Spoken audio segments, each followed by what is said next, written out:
Okay, guys, who's ready to get started with this new mess?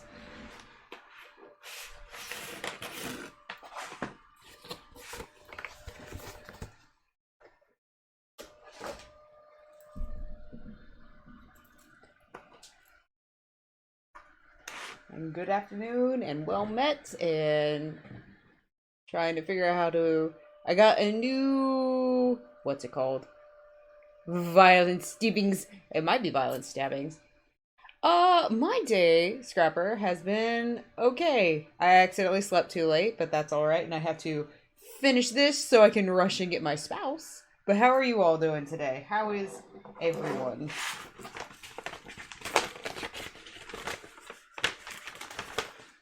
Oh god, how loud is that? I bet that's super loud.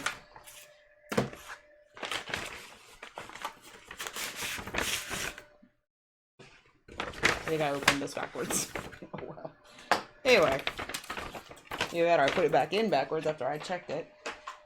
Right, let's get started for episode 3 of Blair Witch. If you all remember, we,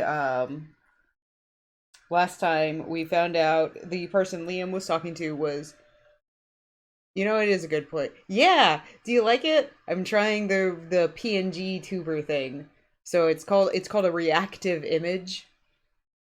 So he like kind of changes when I talk. I'm going to redo him a little bit and give him a little bit more detail. I made him very hurriedly yesterday for Arlie's stream, and I didn't want him to go to waste. I actually put some thought into him, so I wanted to give him a try.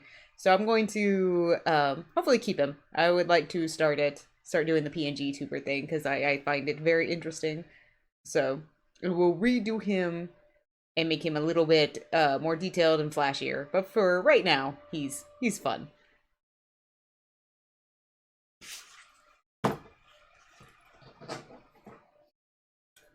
So, what was I saying? So last time we were talking about Carver hanging out with the Carver, whatever the fuck he is, whatever entity he is in the woods. He is separate from the Blair Witch. He knows about the Blair Witch, but he is separate from the Blair Witch. Yeah, I think it's a good start. I haven't gotten to redraw my Scaly since I transitioned, so it was also deciding what parts of him I wanted to keep from my old design. It's almost everything. I really like it, but there's some new things I want to try when I redesign him. So he's going to stay for a little while until I get time to really work on him.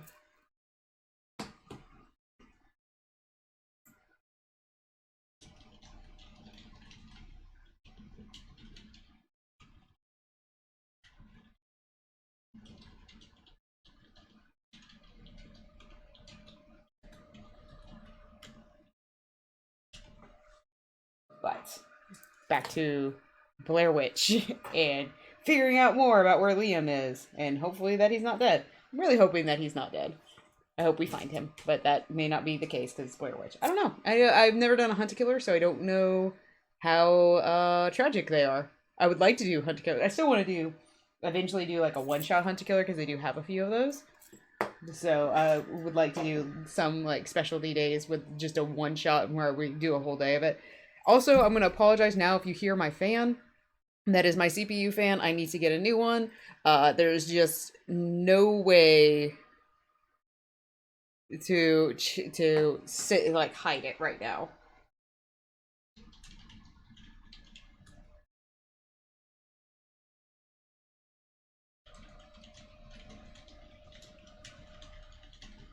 But let us get on with it. So we have the traditional letter from the mum. Oh, one thing I did actually want to do real quick. One thing I like about the Hunt a Killer is they have these like you can go to a specific page that has tips and hints or whatever, and they actually have. So there were pages in here that I was having trouble with because the UV light was really hard to hold over it. In order to get it was really hard to get it on there long enough to get it to translate it. So they actually have a part where it doesn't spoil it, it just gives you the code, the cipher, so you can just go ahead and redo it on your own. So that was nice. So I actually got to get the translations for some of the pages. So I wrote them in here, which is, I think it's, let's see, should be on this page. Is it on this page? It may not be on this page. It may be on the next page.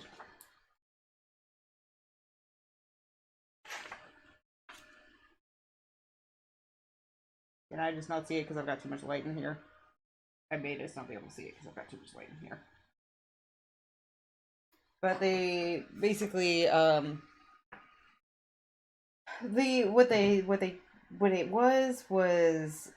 it's more allusion to the Carver in this. So, Dad found something of yours while I was walking through the forest on my way to the basement. I almost stepped on it. It was right on the path after I read it. Yeah, so this is like where he found some of the letters from his dad. So this would have been cool to read in the first one, but it means a lot more after going through the second episode, because we now know he's talking about Carver.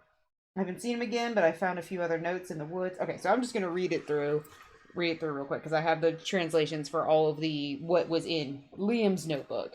So it sounds crazy, Dad, but I hope you're out there somewhere. It's not just me. He used to stay far away in the tree line, but lately he's been getting almost close enough for me to make out his face. He's talking about Carver. I looped around back through the forest and snuck into the basement through a back window so that it wouldn't get back to Mom.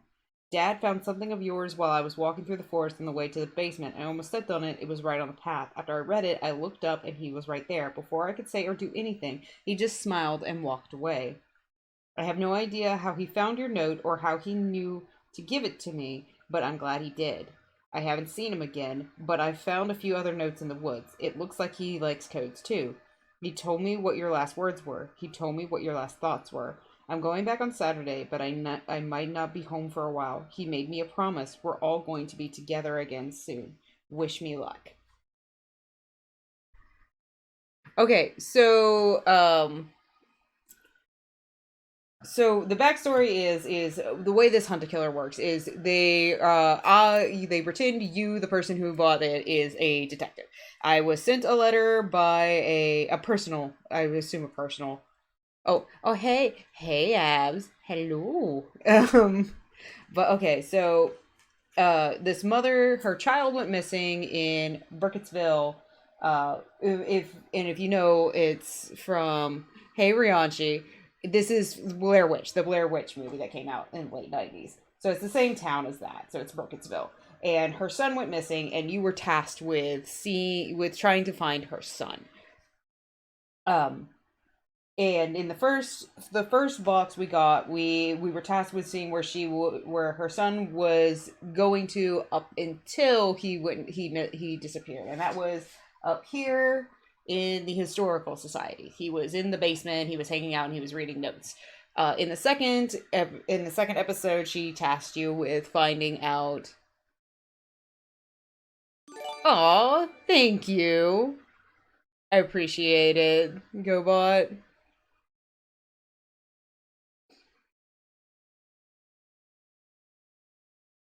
How I've done the little avatar thing, I can show you later. It's actually not that hard.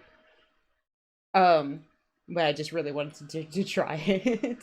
I'm going to edit. You were not here for my long spiel about how I'm going to edit him later, but I will teach you how to do it later. Okay, but anyway, so the second episode was tasked with who he was writing the notes with. And he was writing the notes with some entity named Carver, that we call Carver. And we call him that because he left behind this. He left behind. I mean, this is not. It is meant to be out of wood in the universe that it comes from. He is dragon. Of course, he's dragon. He's me.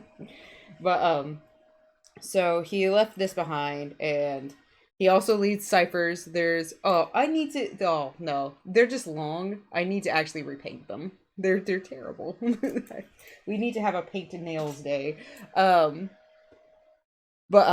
So we found out that he was talking to Carver, which is an entity outside of the Blair Witch. I assume it's going to become super important at some point.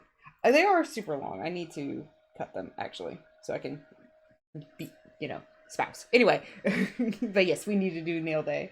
So we're on the third. I don't know what we're going to be asked to yet. I The only thing I do when I get the box is I open them to make sure all the contents are inside of them. I do not look at them ahead of time. Me reading them to you is also the first time I am going to read them. Scrapper, since you're new to my channel, I love narration. I really like to read to people, so that's why I really like doing this. I want to solve a puzzle with you guys, and I also want to read to you guys. But yes, it's very interesting. We're going to see so far what we're going to do. I'm going to read Rosemary's letter first to see what she wants us to do this time, and then we'll go over what we got in the package, and we'll go and read through it, and we'll solve to whatever today's mystery is. Hopefully within 2 hours, because I do need to go get my spouse at some point. Well, thank you, Abs. I do my best. I'm still trying to get it more in my chest so I can make it sound a little bit more masculine. One day I'll have a little bit of help with that, but yes, welcome to the memes and the bees. I think you followed while I was on Arlie's stream, so yeah, go feast. But so I didn't get to properly introduce you to the channel. Welcome to the channel. But I will get foods eventually. Go feast or feast. I read that as feast, as in fast. But yeah, so we are going to go ahead and get started. If I have time, I would like to do a little channel maintenance stuff with you guys. I'm glad you like him. I'm actually having trouble staring at him too, but it also is a way for me to give a visual representation of myself for you guys. Yeah, feast! Yeah, it was feast. Okay. We gotta go feast. But it was a representation for you guys. So there's packages arrive. Yeah. So, Hunt-A-Killer, the way Hunt-A-Killer works, this is actually a company. It's like a subscription box company. And the way they work is they send you a box a month. Actually, I don't know if it would be more of a month, because like what we do at the end, and I will have this up for you guys in a second when we get there. At the end, there's a website they have you log into, and you basically have to put the answer to, because she gives you a very definitive what you need to do in this. For this, and you okay, go get foods. But you basically put in what the answer to her question was, and that tells you, and that lets Hunt-A-Killer know, because I put my email in with it, that lets Hunt-A-Killer know that I'm ready for the next box. So I can either order it ahead of time, or it's supposed to be monthly, so I think it will just send it out no matter what, even if I don't answer it. But it is a subscription box. There are 6 in this season. This is our halfway point. This is box 3. The only reason I'm not a little bit more on schedule on this is, 1, a couple personal things happened, and 2, I needed to get a new setup. I had to get a new, tripod thing, whatever, because I had to give my dad back his. And I think this setup works so far. One day I will have a really nice setup for you guys when I have the money for an actual camera. But right now I'm just using a little webcam hooked up to a ring light. So, but it works. It works, and it's what I wanted. So again, I'm going to go ahead and get started. I'm going to read Rosemary's letter, and then we're going to go over a brief overview of what came in the box this time.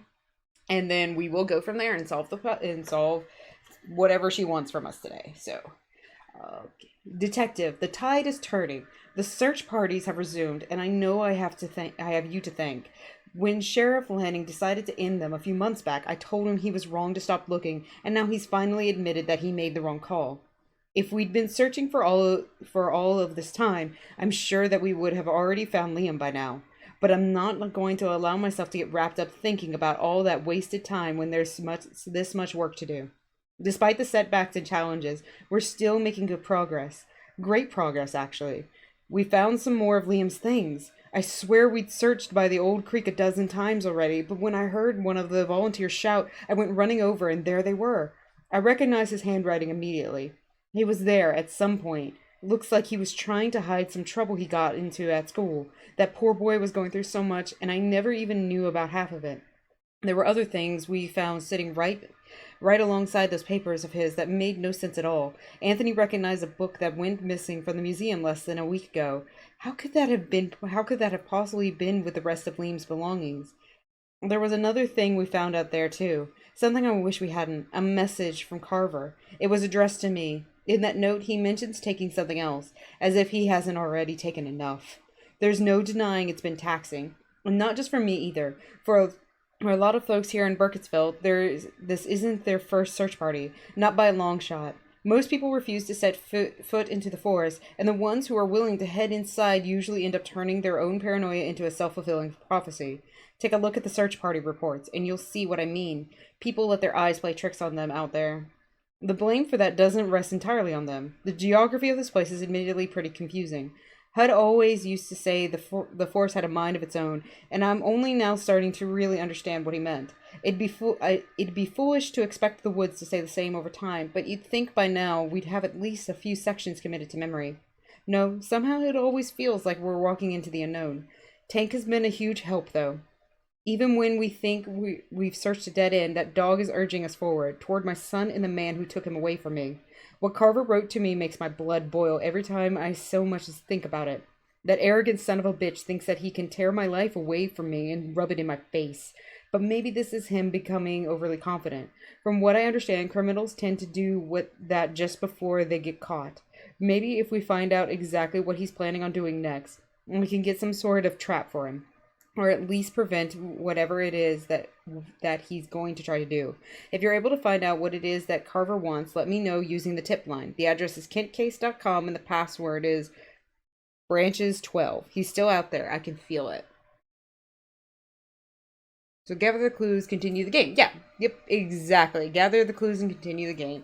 And something, sorry, I do need to put this in there. A little bit of backstory for Liam, the kid that's missing. His dad died several years ago, and he's never really gotten over it.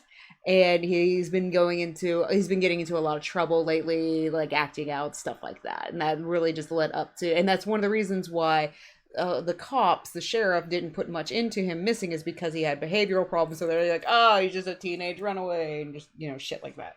Not good people. So that's why she reached out to us, the detective. So what we got in this, because I've got a couple of things out from the previous boxes, just in case. This pin actually came in the first box, and it is I don't know if you can see it really well, you probably can't, but it's a UV light. And that's actually how we saw there were hidden passages in here and a couple other things that came with the first box. That's how we got some extra clues, the cipher, and all of that. Because there's 3 ciphers now. I have them all written down. Hopefully we won't have too many of them in here, but you can actually, there's like 1 cipher in here. This was his dad's cipher in here.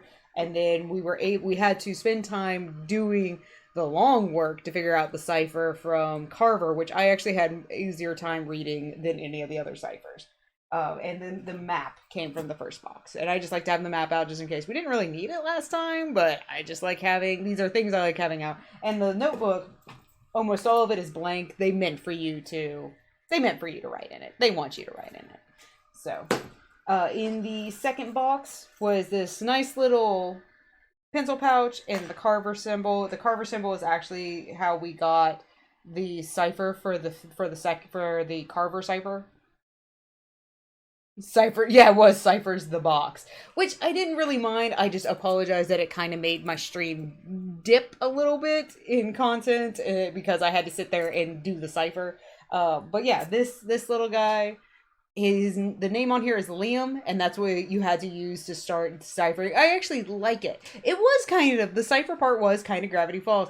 Oh, Gravity Falls. I am actually a big Gravity Falls fan, so yeah, I really did dig this part of it. As I said, the only reason I just didn't like it was because it was on stream, and I get where it kind of made the action go low, and I apologize for that. Hopefully that will not be. So those are the things I'm keeping from the previous boxes. I don't really think I'm going to need this. I just wanted to keep it out because I liked it. It was cool. So in this box, what we got was another thing from Carver, and I don't think that's... Oh, this better not be a new cipher. Oh no, I don't recognize that cipher. That doesn't look like the cipher. Hold on. I'm going to be very upset.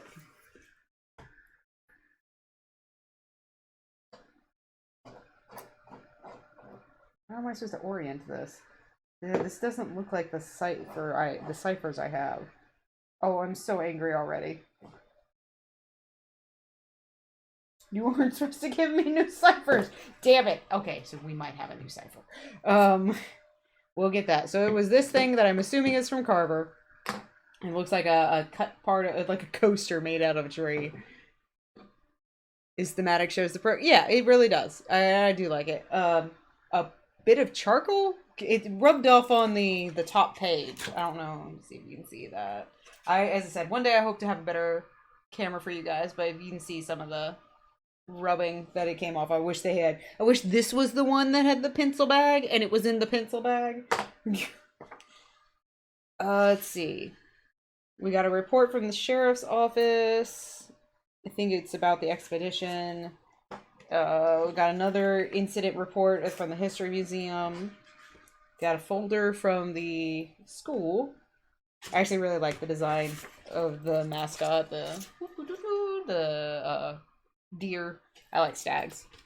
So here's that letter Rosemary was talking about. It's got the cipher we already know, and that's what matters. This is the Carver cipher on here, so that shouldn't be too bad. Here's the disciplinary thing that she said was being hidden. Oh, this matches up with the tree. Okay, we'll look at this in a second, but how much we want to bet we doing it?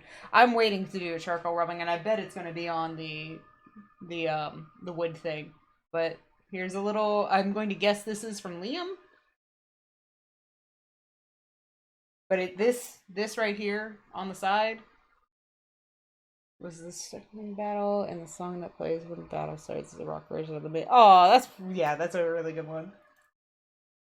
I am going to admit I'm completely biased. I like the episodes with Bill Cipher in them. So I am predictable in some ways. And there's the disciplinary, and here's what I'm going to assume is excerpts from the book. Whoop. That he took. I cannot keep this in my hand. That he took from the historical society, the museum. So let us start with. I'm going to do the things in the folder last, because I assume that they're going to be the real big pieces of the puzzle. I'm going to do the thing from the deputy and the thing from the history museum first, and we'll go from there. So let's see. From Deputy Dwight Weathers, and this is from the Burkitt's Sheriff Office. Expedition was scheduled to. Oh, okay. This is what she was talking about being from the expeditions. So this is probably going to be just a bunch of people talking about what they found when they were looking for Liam. Expedition was scheduled to begin at exactly 0900 hours on Sunday, beginning near the History Museum, where Liam Kent's possessions were discovered, and branching out into the Black Hills Forest, which borders the back end of the building. In total, 32 civilian volunteers arrived before we split off into groups. I led a group of 11 individuals into the Black Hills Forest. My group headed due north and stuck to that direction for the entirety of the day. I ordered the volunteers to arrange themselves in a single row, leaving 6-foot gaps between each individual for optimum coverage of the forest floor, and I urged each person to proceed with a clear head and their full attention. Less than 20 minutes into the search, several volunteers began to ask questions about the Blair Witch. In accordance with Sheriff Lanning's orders, I forbade discussion of such incendiary topics. We covered ground efficiently, discovering nothing but naturally occurring debris. At one point, one civilian insisted there was smoke visible in the distance, although I saw nothing of the sort when they attempted to point the smoke out to me. Throughout this process, several volunteers sustained minor injuries, including one twisted ankle and several small scratches from nearby thorn bushes. By 10:30, several of my assignees requested to return to town, citing fatigue, though I believe they were afraid to continue much deeper into the forest. At this point, we had reached a dense area where not much sunlight penetrated the canopy of trees above us, and the temperature dropped by at least 10 degrees to an uncomfortable chill. My efforts to dissuade the volunteers from leaving proved fruitless, and 5 members of my team ventured back, intending to use the markers we had been leaving throughout the forest as guides. The remaining 7 of us soldiered on. I allowed my volunteers to break for lunch in a small hollow at 1200 hours. At this point, I could sense morale was especially low, and while I blamed the general lack of wilderness preparation, 2 of my volunteers wore dress shoes. I nevertheless did my level best to offer comfort. It was during this break, at around 12:15, that my group heard the sound of a woman screaming. It was difficult to determine the precise direction from which the scream had come, as the sound echoed through the clearing and seemed to emanate from all directions simultaneously. At the time, I attempted to radio my fellow officers to better triangulate the sound, but my device malfunctioned at that moment and would emit only a crackling static. I directed my 6 volunteers to remain in the hollow while I attempted to track down the source of the scream, leaving markers to trace the path I took through the forest. Throughout this time, my radio continued to malfunction. After nearly 30 minutes of searching, I came to the conclusion that the best course of action would be to regroup and to pursue the noise only once I had adequate technology and backup. When I attempted to return, I failed to locate any of the trail markers that I had left behind me. I was later debriefed that a member of Officer Howard's volunteer team sustained a severe compound fracture amongst other injuries. I assume that this noise must have carried to the clearing.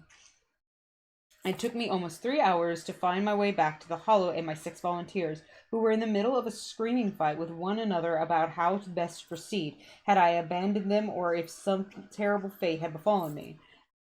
I de-escalated the situation and directed us to head back south to our original meeting point. The trail markers we had used to mark our northern journey appeared to be untouched. However, minutes into our trek south at precisely 15:58, we began to discover symbols carved into the trunks of the trees we had marked. While most of the symbols were inscrutable to me, some appeared to be humanoid in shape. I would have taken photographs of them, but I realized I did not have my camera with me and that I must have left it at the hollow. At this point, I lost control of my team. I attempted to regain control of the situation and instill an air of calm, but this effort had defeated by one volunteer who had frantically claimed who had began frantically claiming she saw someone watching us through the trees. Neither I nor the other 5 volunteers saw what she had meant, but nevertheless we proceeded south on high alert. My party exited the woods just before nightfall at 17:22. Well, the radio malfunctioning makes perfect sense. I don't know if you've watched the original Blair Witch, but that was things not working is a common theme, and even in the 2016 sequel, they still had that where the witch can just fuck with stuff. So that I'm not too surprised that it was malfunctioning, but it was most definitely either the Blair Witch or Carver, because I don't know the extent of Carver's supernatural powers. I just know he is supernatural. That's it. Officer Michelle Howard. So this is the other team. I connected with my 11 volunteers at 0900 on the dot and established our manner of approach. Should anyone come across any personal effect or sign of human activity in the forest, they were to immediately notify me. Several members of my group expressed concerns with venturing into the Black Hills Forest, and I did my best to calm their nerves despite being slightly on edge myself. Deputy Weathers was already on site and did little to ease the tension. I confirmed that each person was equipped with adequate supplies: whistles to get my attention, bottles of water, visibility vests, flashlights, evidence bags, and flags to mark any places of discovery or interest. We established the back of we established the back of the History Museum as our starting point and headed east from there. Our group progressed for about an hour, eventually coming into the creek that had already been the subject of several prior searches for Liam Kent. It was when we attempted to pass over this creek at approximately 10:05 that an injury occurred. One volunteer slipped down a steep embankment, falling into the creek itself. I was able to recover her, but it was immediately clear that she had become gravely injured. Several inches of the bone of her right forearm was exposed, and she was bleeding heavily from a long gash on her head.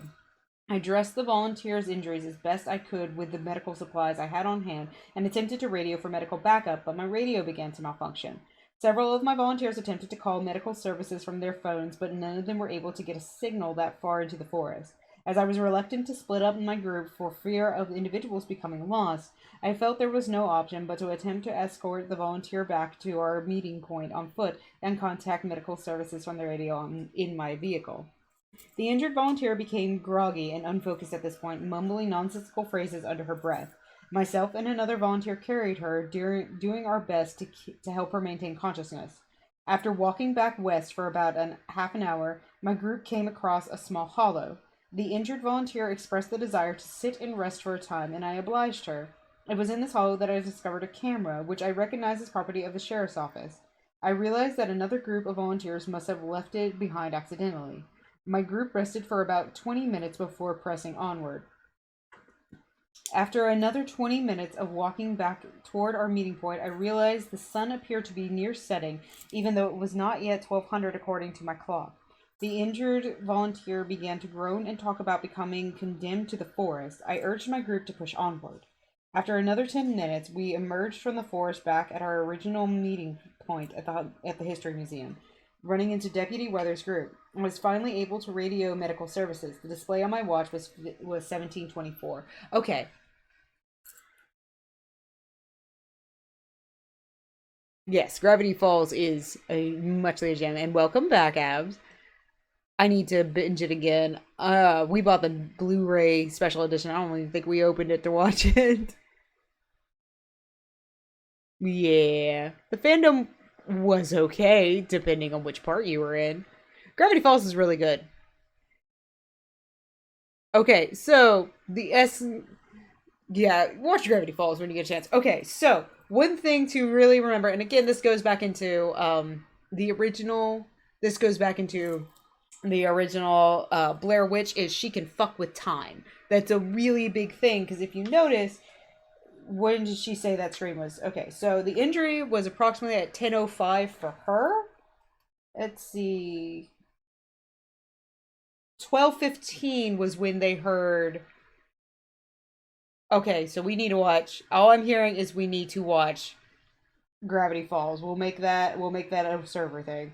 Okay, sorry, I want to mark this for myself. The times of the injuries, and also when she was talking about finding the camera, because he said that he left the camera, so she would have gone through that area right after him, and they got out at 1722. So even though and they were right after. Okay, so we just needed to. Yeah, yeah. What ship is that, Abs? It's okay. I will adore it with you. All right. So all right, last page for the search party. Officer Gail Cooper. My 10 volunteers and I embarked from our rendezvous point at 0900 heading due west. About 45 minutes into our search, one volunteer shouted, drawing the group's attention to something he had discovered. It was a dead bird. At first glance, it appeared that the bird had perhaps fallen out of its nest and landed at the base of a tree. However, it soon became clear that someone had mutilated the animal. Gross. The bones of its wings had been removed and jammed into its own eye sockets. A volunteer claimed he followed the sound of a crying animal to that spot, but he must have been mistaken because this bird had clearly been dead for a long time, judging by its smell. I convinced him to move along. After that, I could tell that a number of my team members had a hard time focusing. Hoping to calm down my group, I called for an early lunch at 1100. Rosemary Kent, who was one of my group's members, had brought some sandwiches from the diner, and my team took half an hour to eat and regain some energy in a small hollow before pressing onward. Still following my compass west, I led my group until we came upon a creek. This was strange, as I had been certain that the only creek in the immediate area was the one at the east of the History Museum, which we had searched many times before. Nevertheless, I directed my party to scan the creek and the surrounding woods. Minutes into our scan of the area, at approximately 11:52, we found Liam Kent's belongings. I asked my volunteers not to touch anything, and I took photos of the scene. I marked the location in case we need to come back for a more thorough search of the area. I then attempted to radio the news of my discovery out to the other groups, but found that my device was malfunctioning. Although Rosemary Kent urged me to press onward, I decided that it was more important to enter the items we had already found into evidence. Additionally, I could not in good conscience guide the group further into the woods without a reliable radio. We began to follow our compass back east to our initial rendezvous point. Within minutes, we encountered 5 members of Deputy Weathers' team who informed us that they had decided to leave the search early, but had become lost in the woods, taking almost 3 hours to make a trip that should have taken half as long, despite having followed the trail markers they initially set out due south. They must have wandered off course and found my group's trail markers instead. We walked east for another hour until we reached the rendezvous point. Despite the fact that we had spent at least 4 hours in the forest, the sun appeared not to have barely left its position at all. I checked my watch and discovered that it was 9:55, and that less than an hour appeared to have passed since we first embarked. Once we process Liam's things, I highly recommend that we get them released to the mother of the missing boy as soon as possible. I think it would mean a lot to her.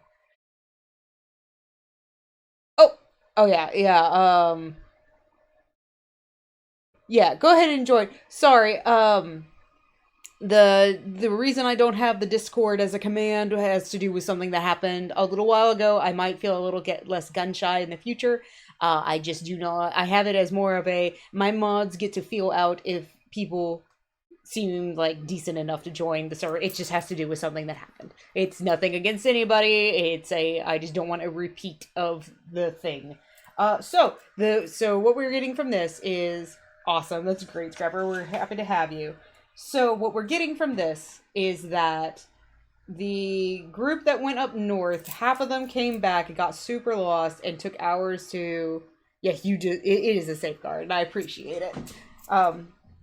So the group that went up north, half of them left and got lost, and that's who the group that went west found. The group that went east left before the group that went west somehow came upon the creek. So this is another thing. It's not just time; it's time and space is what the witch can mess with. So, and that's why the one group came back really early in the morning. The other groups thought they'd only been there for 3 hours. Like, just all of the time jumbling just makes lots of sense for how the Blair Witch has worked in every other. I don't even remember Book of Shadows. I'm not counting Book of Shadows, but every other Blair Witch property I've ever seen. Okay, so let's go ahead and do the History Museum incident report. Because I think this is like the third or fourth incident report we've gotten. It's always from Anthony Repino. Incident description. I know this incident has already been deemed unworthy of report, but I need it on the record. Over the past several days, I've been finding the museum's one copy of Witches and Other Warnings where it shouldn't be. At first, it was on the floor near its shelf, where it easily could have fallen if not shelved correctly. A few hours after I put it back, however, I found it on the floor of my office, then on top of my desk. Each time it's shown up out of place, I've reshelved it in the proper position. Just now, when I stepped away from my desk for less than a minute, I came back to find it on my desk and opened the poem about the towering man. I have no idea who could be moving it. We've seen very little foot traffic in the past few days, and none whatsoever today. No matter how you look at the situation, we've got one of the three things on our hands: a carbon monoxide leak, a truly masterful prankster, or a case of supernatural interference. Another update, I just looked up from writing this report and the book is gone. I'm closing the place up early today. So,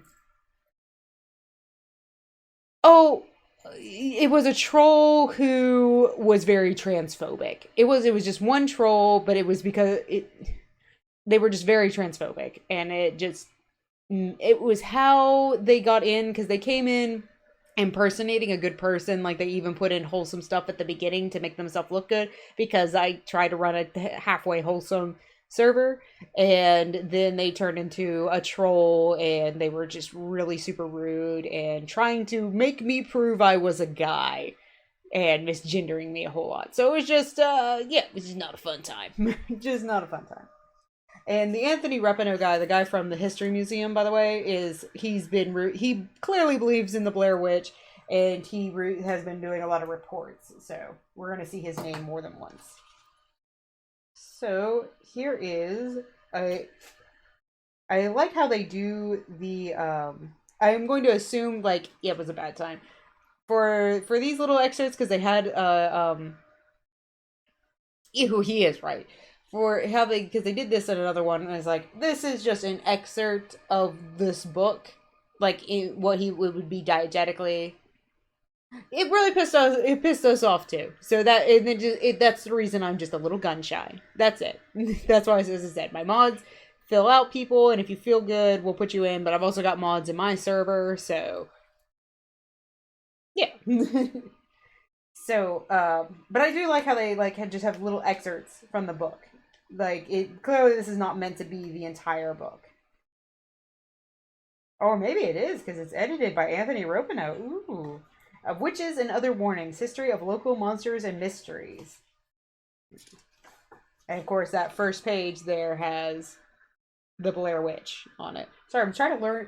I keep thinking my camera's over here, but it's actually over here because it's not dead center on my ring light because of how the ring light is. I'll get used to it. Also, I think I need to like clean the lens. Let me see it because it looks a little fuzzy. Does it look a little fuzzy? Surprise Pikachu face. Hold on, guys. I want to see.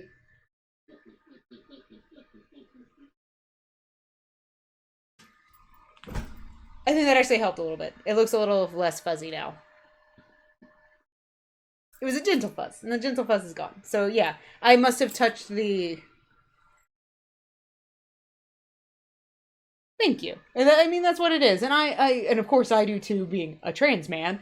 I but it's still one of those when people personally attack you. It's just a little much. I can like support everybody else and do everything, but when it comes to something an attack on you personally, it stings. It stings a little bit more. So that's where the gun shyness came from. Let's see, preface. As a lifelong resident of Burkittsville, Maryland, I sometimes have a difficult time describing the undeniable strangeness and power of this remote place to outsiders. There have been many people, both locals and tourists, who call those who believe there to be a kernel of truth in the region's legends crazy or paranoid. However, I contest that it is not uncommon for places with grim and storied histories to take on a certain life of their own. In the following pages, if any place on this earth is alive, it's this one. And if these stories prove anything, it's that I'm hardly the first person to think so. In the following pages, I've compiled a number of tales and poems that have been passed down throughout the years, all centering around the strange creatures that have been sighted in the area surrounding Burkittsville, formerly Blair, and the nearby Black Hills Forest. I have included a short introduction to each of these tales contextualizing the material. I have also taken the liberty of modernizing some of the language, utilizing older accounts for the benefit of the contemporary reader. Without further ado, I present to you the series of tales that will hopefully open your eyes to the unseen. From Anthony Repino. No, it was completely nasty. And that's actually why, if I ever do play Hollow Knight again on stream, I don't tag Hollow Knight because I still think it was the mix of Hollow Knight and LGBTQ plus was the reason that they found me. I mean, I don't particularly. I wouldn't say I don't dislike the term. I dislike the people who are transphobic. Those are the people who need to be suplexed into the sun. All right, so one. Let's show you the picture. The hairy woman. There are contradicting stories as to whether this particular figure is actually the fabled Blair Witch herself or merely one of the many unfortunate souls who is enthralled to her, part of the scores of undying wraiths who have been cursed to do her bidding as they roam the woods in perpetuity. While I was unable to gain a consensus upon the hairy woman's identity, I have found dozens of stories about sighting her, which mostly take place throughout the early to mid 20th century. In most of these stories, the woman typically appears at the edge of the woods, waving her hand in an apparent attempt to beckon witnesses closer.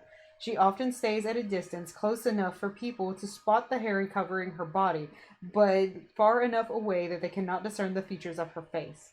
Below I have included the account of a young roofer named Timothy O'Leary. Timothy's family moved to Burkittsville in the summer of 1921 when he was just 17 years old.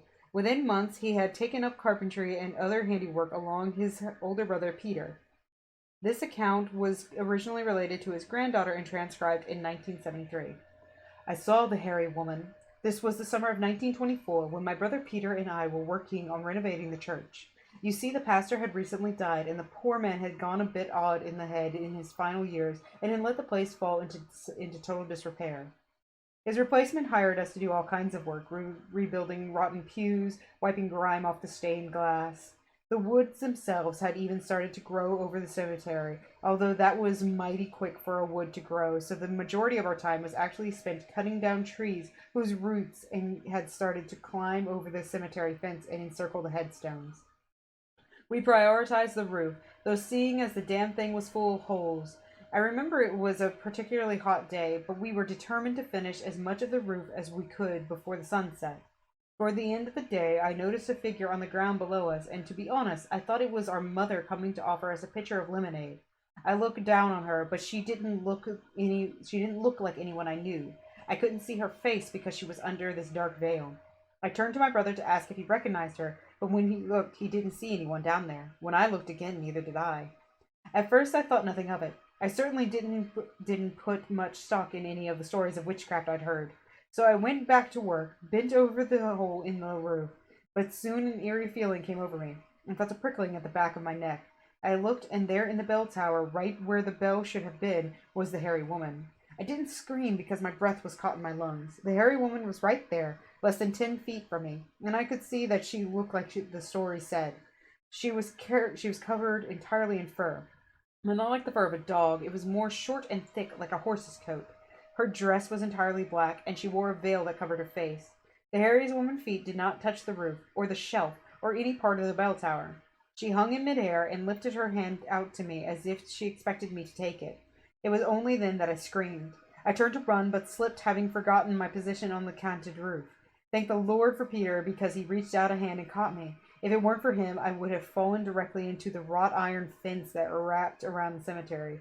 He asked if I was all right, that all I could do was point. When we looked back at the bell tower, she was gone. Mm. Hold on. Plus for that storytelling, it's out the nasties. Yeah, exactly. I'm saying, oh.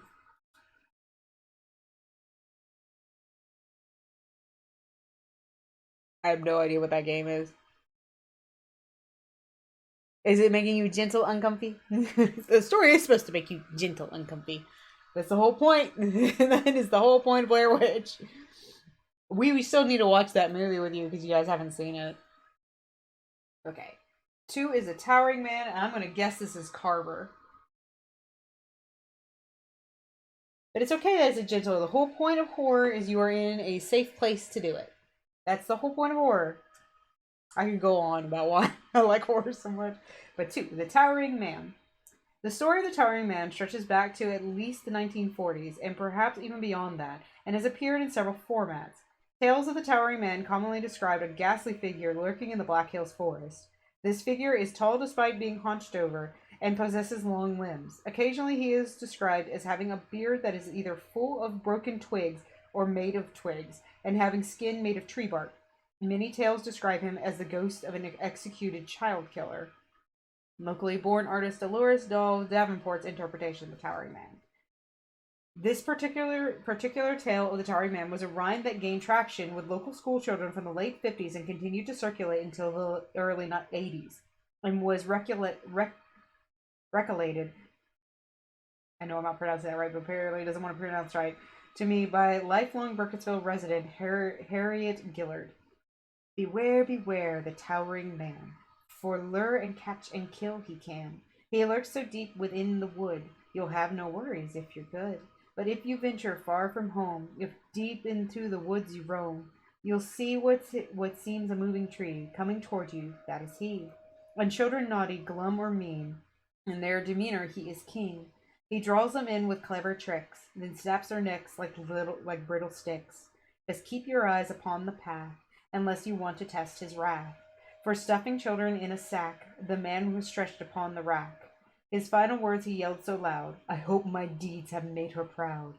His mistress is that old Blair Witch, who turns his heart as black as pitch, tore off his skin, wrapped him in bark, and gave him powers of the dark. The towering man you cannot fight. Your only hope stay in light. Okay. When I'm building, I can go around. This universe is pretty weird. I actually really love a lot about the Blair Witch. I'm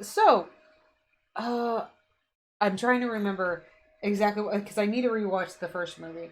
But there was a guy, and I don't think this is him, but I wouldn't be surprised if it's related to it. So there was a guy in the first movie who, under the spell of the Blair Witch, would take kids to his house and kill them. And that's the thing you see about the corner. That's what when you see, where you see one of them goes into the faces of the corner, it was, he made one of them look in the corner while he killed the other child. That was from the original movie, and they burned down that house. And that's the house, that house comes up again. throughout the series. So I don't think that's this guy because they didn't catch him right. That's not how they caught him. They caught him and they burned him in the house from what I remember. They didn't put him on the rack and stretched him. This is actually a Slender Man headcanon. So I'm just going to leave that alone. I'm going to put that out there, but I'm not going to deal with it any further than that. But I don't think reading this, unless Carver is lying, I don't think this is Carver. Okay. So 3 is The Lights, an editor's note, a photo taken by a Burkittsville local who wishes to remain anonymous. And I guess this is The Lights. Now, The Lights was another big thing from the Blair Witch. Slenderman was until he was overused. One of these days I really want to rewatch Marble Hornets and do something about Marble Hornets because I value Marble Hornets so much as a project. But so The Lights, and I bet this has to do with the Blair Witch because The Lights has come up several times in the series too. While most of the tales I've encountered seem primarily concerned with the woods, with figures such as the Blair Witch and the tangled web of her many victims and servants, this legend seems to cite something more ephemeral. The so-called lights occasionally witnessed in Burkittsville woods have been reported only a handful of times over the past several centuries. However, I found them important to include for that very reason. The rarity of these sightings make them all more crucial to evaluate and preserve. The following poem was written by William Robertson. Robertson was a renowned Boston-born poet who first came to live in Burkittsville over the winter of 1827 to spend time with his ailing cousin and complete the manuscript of a book of original poetry. Unfortunately, that book never saw the light of day, as Robertson succumbed to a medical condition that was likely dementia shortly after leaving Burkittsville and returning to Boston. He was regulated to a sanatorium until his death. While his various written works survived him for quite some time, much of Robertson's material was lost during a recent fire in the Burkittsville History Museum. This is his account of the lights. I hypothesize that he wrote this piece after being issued a warning about the lights by his cousin or another concerned Burkittsville citizen. It's a strange white light in the night, the warning that things are far from right. Whether fire glow or something more, best stay inside and shut your door. Even if the things seem like they're spinning about, steel yourself and don't go out. Simply close your eyes and hold on tight and pray that you escape the light. Stuff like him hiding in plain sight. Yeah, I do like him hiding in plain sight. Or like Only Children Pictures. I like that too. Okay, so he had one kid stand in the corner and watch as. Okay, yes, yes, that's what he did. Again, we'll watch the original. We'll watch the original Blair Witch because it makes more sense. The Sun Vanished ARG. I would have to. I don't know that one off the top of my head. This night might have a video on it, but so yeah, what he would do is he would take like two at a time with the kids. He would make one. You know how you make kids face the corner when they're in trouble. He would make one face the corner, and then he would kill the other one, and that was just a thing he did. It was just it was a thing that was mentioned, and also comes back up in the Inside as a minor few. Okay, I like Inside. It was a kind of a naughty quarter while he murdered the other one, and then he. Now I think this is what I'm trying to remember though, is because there's so many legends surrounding the Blair Witch, because the Blair Witch was a persecuted witch back when the town was still called Blair, when it was first made. And she basically kind of swore vengeance on the town. And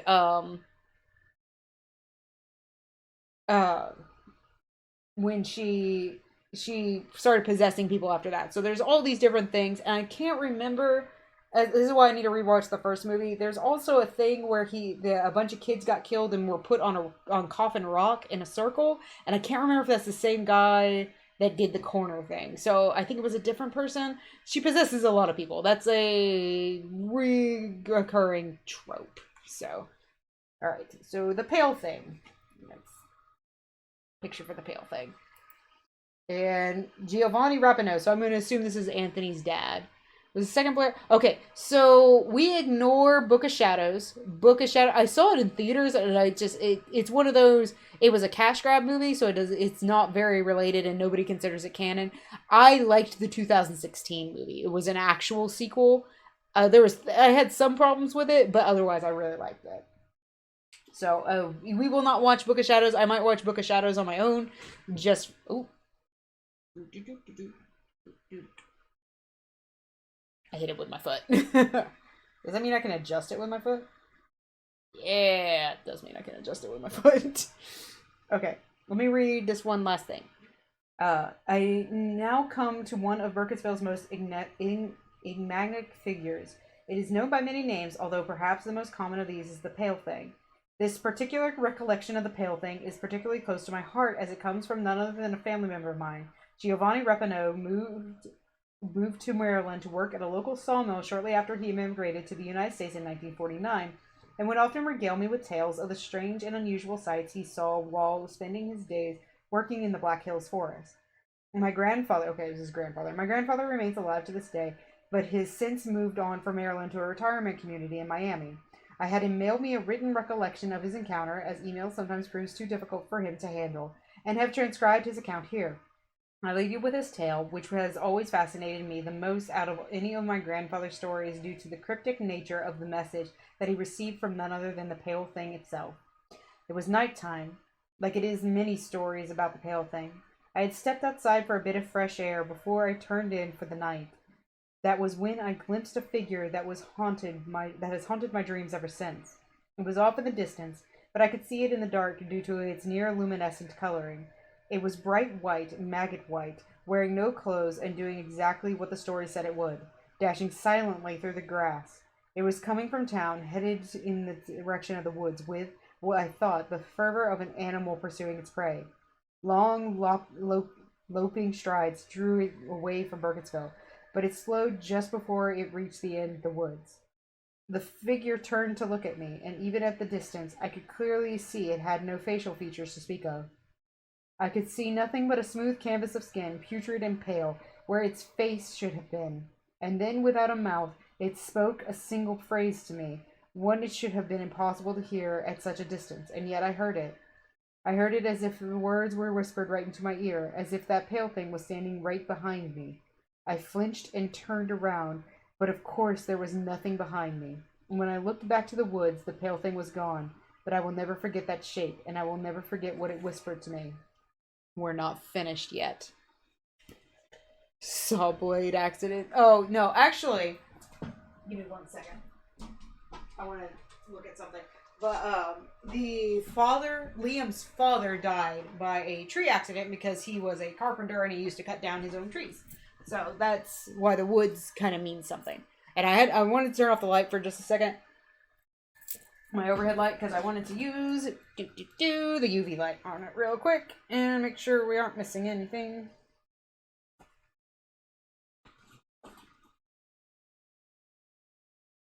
I need to get a better UV light.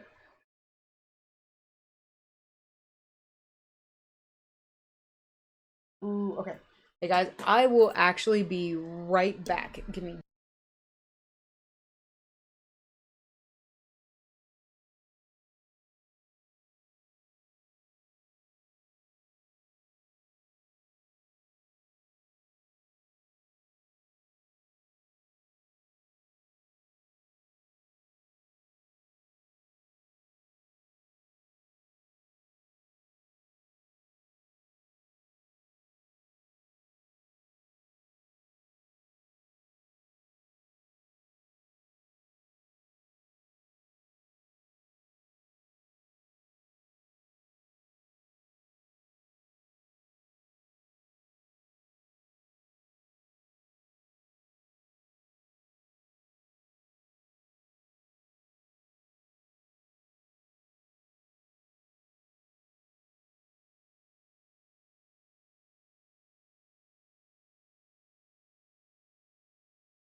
Hey guys, sorry about that.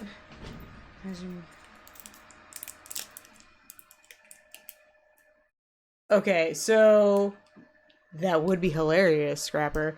I will never jump scare people though. It would be hilarious. It would be hilarious, but I do not like jump scaring people. I don't think it's cuz you never know who's going to be in the audience. Though I am a horror channel, you guys maybe should expect some jump scares at some point.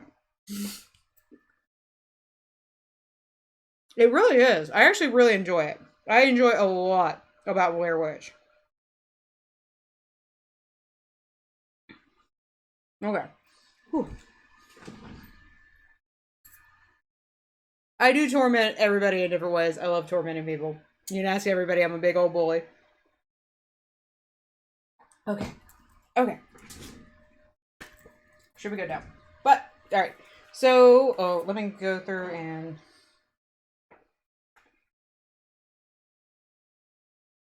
just want to make sure I'm not missing...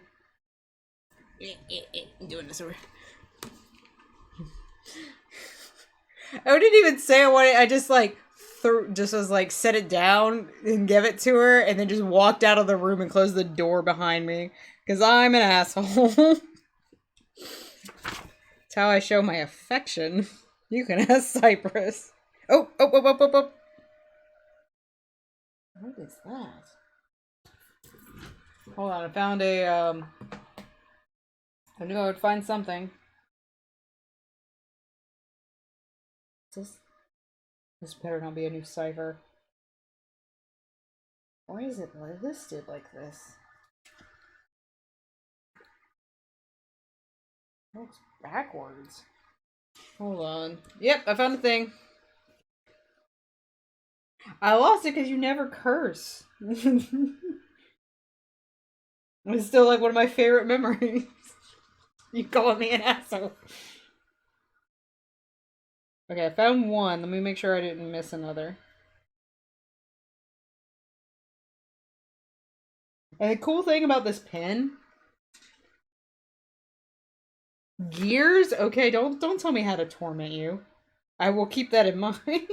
We do play games together. I do need to set up the ping thing for games. But I do enjoy tormenting people. So, okay, so there's this one. Oh, I hate the battery in this thing. Okay, so I'm going to write this down real quick. You censor yourself, and so that's why it's great. We do need to play Devour! Oh! Especially because I can stream it! I want to play Devour. Devour was fun when we started to play it. I think this page is blank. Yeah, this page is blank. Okay, give me 1 second. I want to write over these that I'm finding. So we'll go from there. I'm not exactly sure because it's... I'll show you when I get done writing it why I'm confused by it.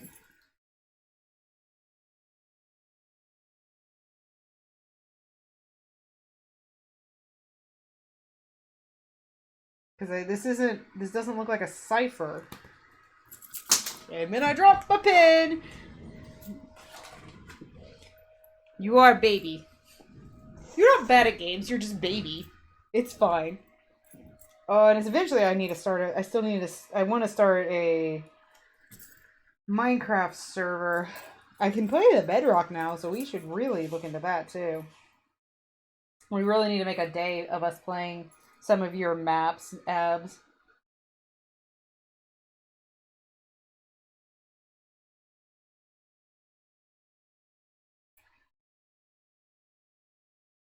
Why is this backwards?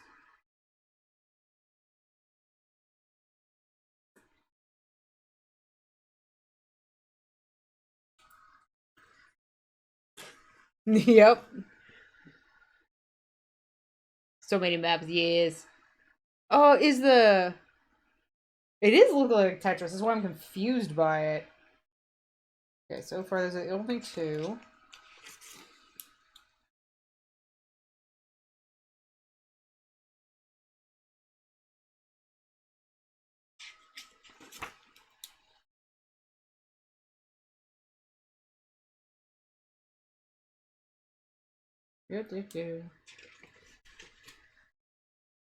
half of it is updated.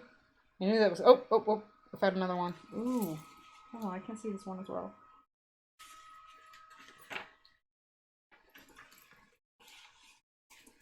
Backwards too. Ooh. No, it's what?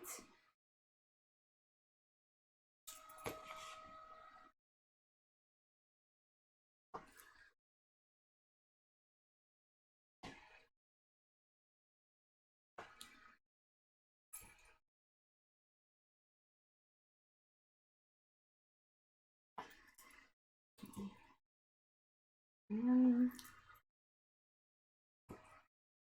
B.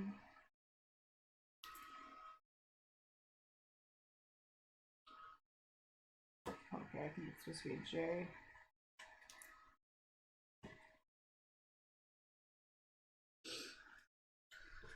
Well, I still can't wait for it.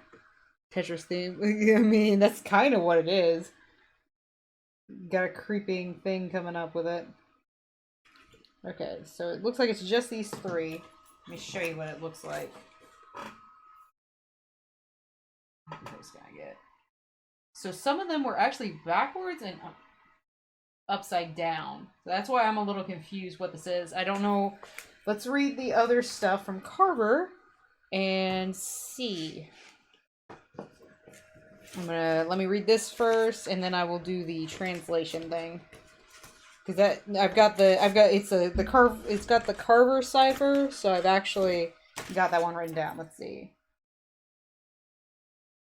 So disciplinary action notice for Liam Kent, teacher Megan Prince. Purpose to inform you of a disciplinary. It was violence. The nature of incident. Liam was caught attacking another student on school grounds about an hour after classes had ended for the day. Liam was straddling the other boy and clawing at his face. Liam's brother, who Liam was about to walk home from school, was present for the altercation and was begging his older brother to stop. Liam kept shouting, "Shut up, skunk." Fight was broken up by a faculty member. No reason for the altercation was given by either of the boys. Let's see. Held conference with students. Student placed on probation. So this just goes into him acting out. Just that's more violent. I want to know what time frame that was. I bet that was the day he went missing. Well, that goes over here actually because that goes in here. Boop, boop, boop. Okay, and I'm going to do the Carver cipher really fast. Thankfully, it's actually not that bad because this top one here is the Carver cipher that we had to do last time. It's actually, this was my favorite one to do. I can look at it and I was able to get it a lot easier than the other ones. I think it's because I don't know, it just makes more sense in my brain than the other one. You know what? I'm just gonna do it. I'm just gonna do it on this paper, or I can just do it like this. I'm trying to do it in a way that's comfortable. Sorry. Let me get this done real quick though.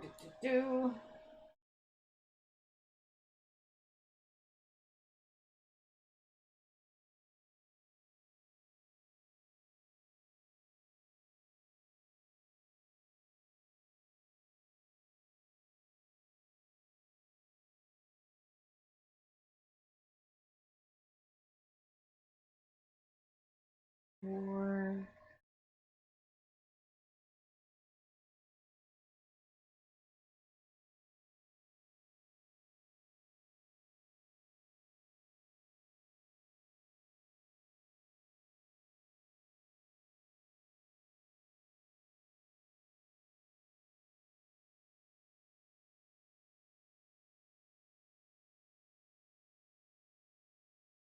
Sorry if I'm quiet for a couple moments. I just want to get this done real quick. 4-2.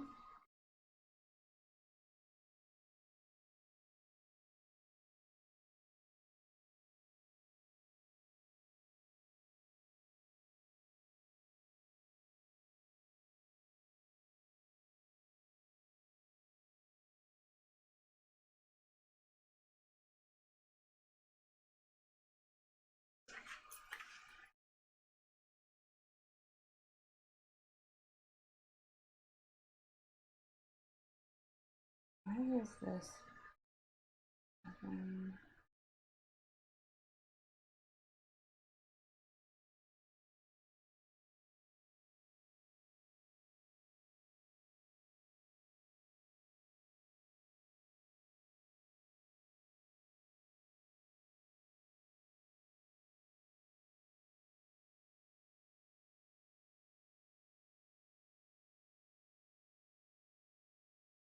A whole bunch of numbers so far.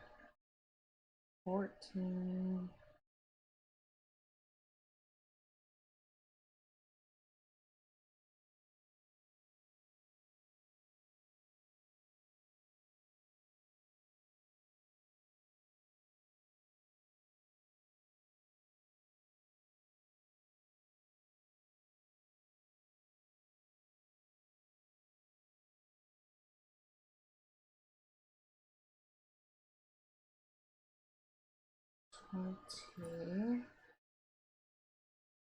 Two. Four.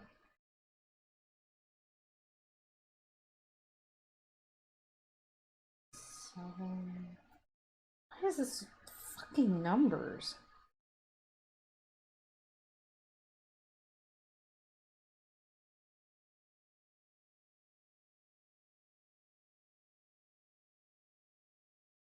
And 3.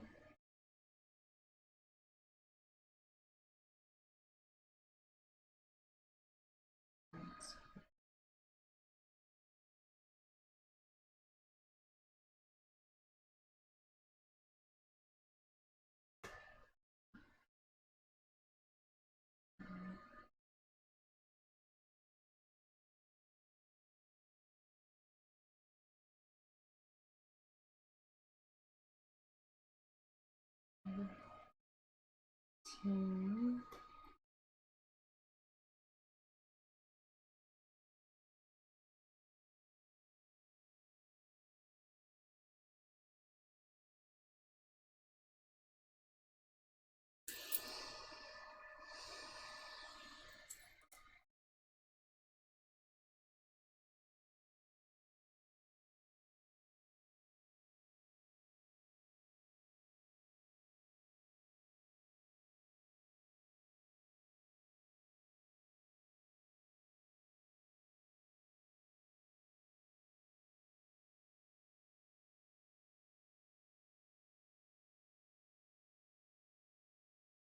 Okay, so now this is one of our missing letters.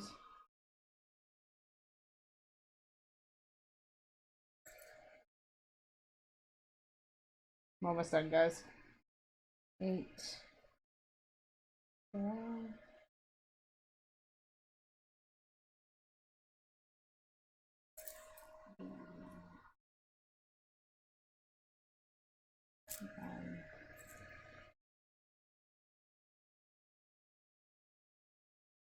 4.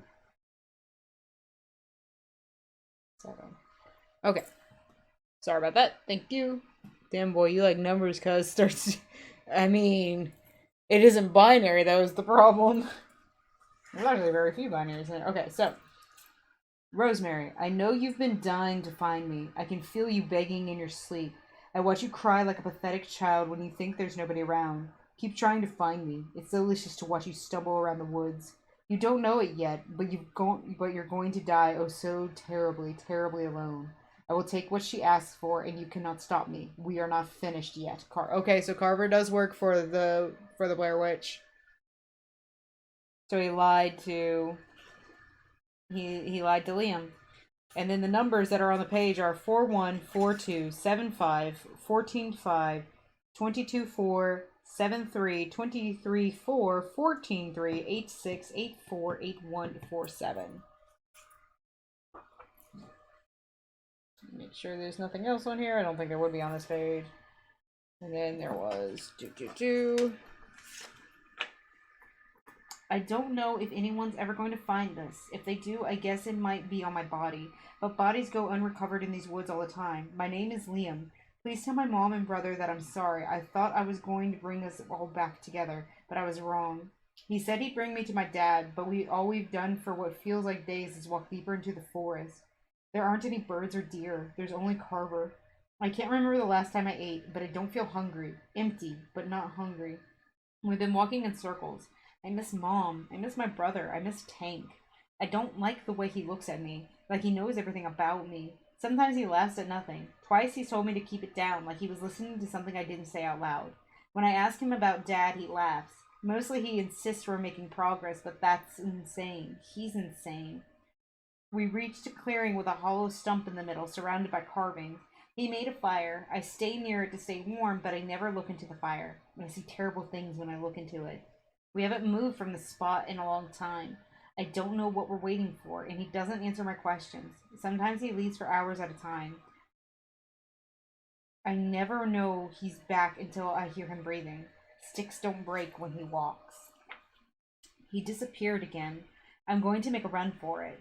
I can sometimes see the North Star in the sky. If I head away from it, I should be able to get back to town. It's so dark and so cold, and I'm so tired. I don't know how long I've been out here, but I can't sleep. I'm too scared. It's always so silent until I try to sleep. Then the noises come, screeching and laughing and crying and growling. Just have to keep moving. I could swear that I've been going south for days without veering off course once, but I ended up back at the hollow just the same. He was waiting for me there. He looked up from the fire and laughed at me. Tried to run away again. He said stop, and I stopped. I didn't want to, but my body just listened. He finally told me what he wants. I guess he told me before I ever followed him into here, but I just didn't listen. I want to throw up, but there's nothing in my stomach. Gotta be careful what I leave lying around. I'm using everything Dad taught me. I wish that I had my light with me, but I'm glad that I had plenty of pins in my pocket that I left, including a special one.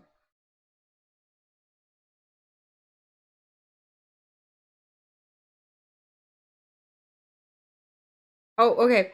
Bye, Scrapper. Have a good one. Thanks for coming by. Paying attention but has been diverted. Why are you diverted? Okay. So, let me see. Yep. There's stuff written all over here. Let me see. Is it just the one? Okay. Alright, let's start from here.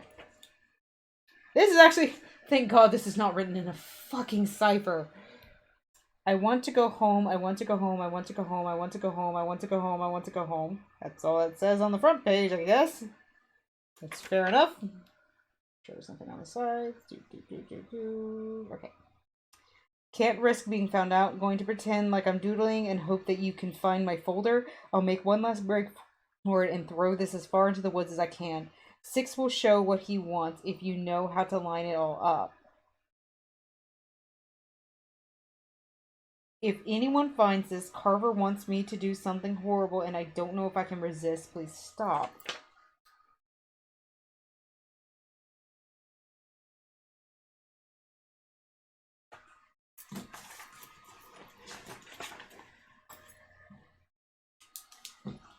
Hold on, he left something. Let's see.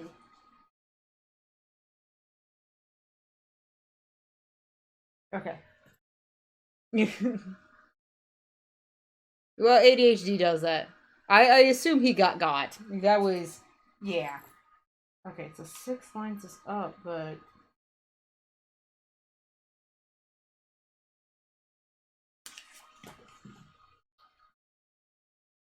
six will show what he wants if you know how to line it all up. What does that mean?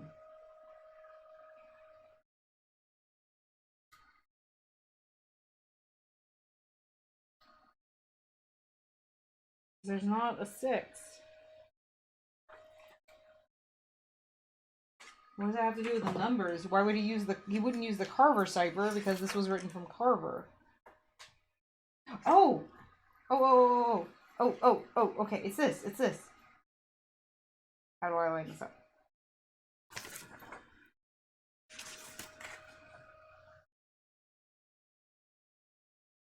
Right? Is this what he wanted to do?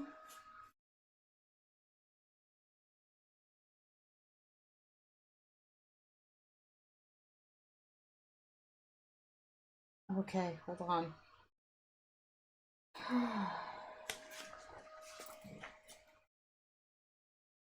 Make sure there's nothing on here. Okay. So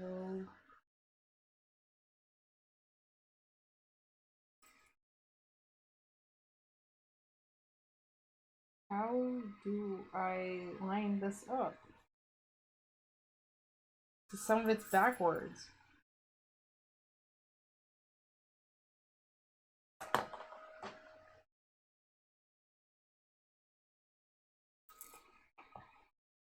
Let's see.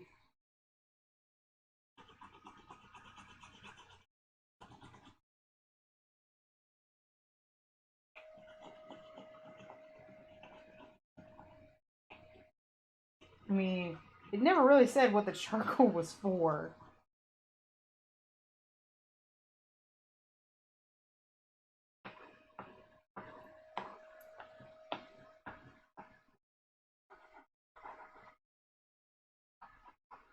I think this is just more to make this easier.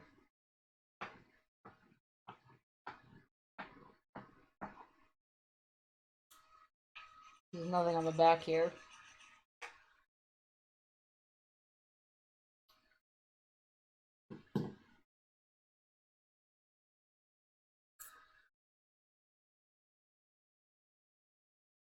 I feel like this has to do with these. I'm just trying to figure out. Because this doesn't exactly match with this.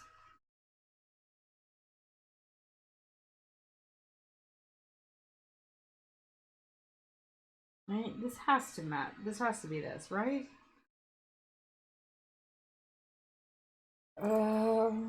This is the first one I've had a kind of a trouble with. Make sure I didn't miss anything in here.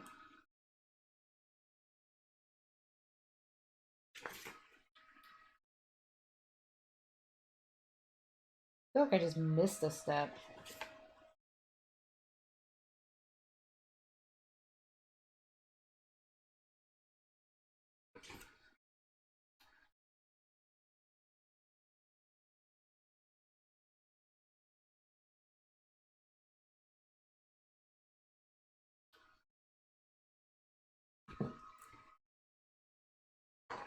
Let me see. Well, that's the thing is, this doesn't really match up exactly. You get what I mean? Because it's got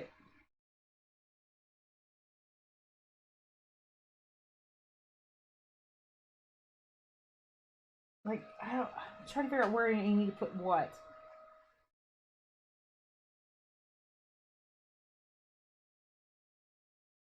Like I guess this would be down here.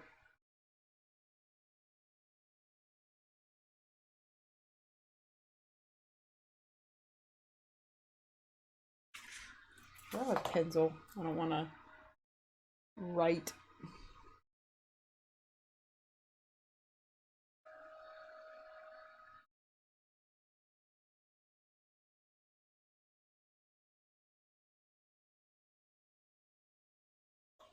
Trying to. I assume this is what you're supposed to use the charcoal for.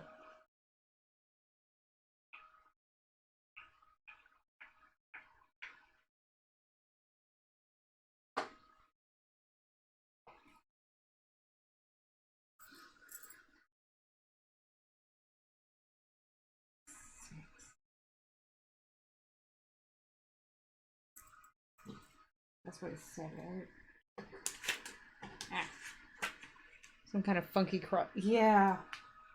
6 will show what he wants if you know how to line it all up.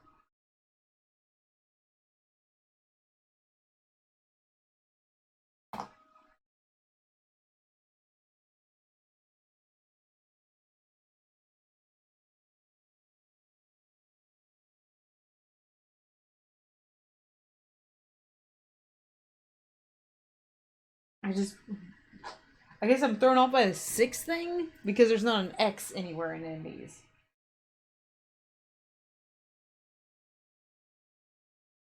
Let me reverse these. Hold on. Let me rewrite them. So it's W. This one's written correctly. Y L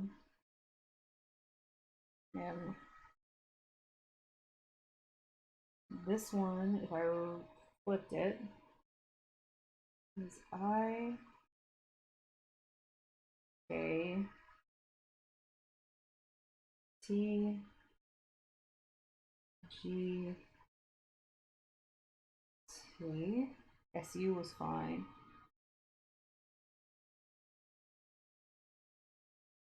No, maybe this way. So N.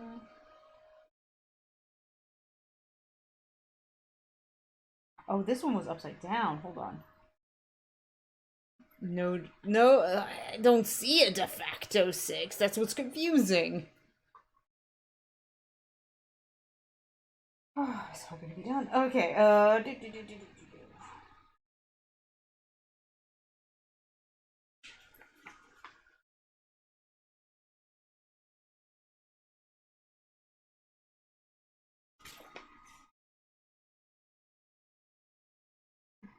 try this again.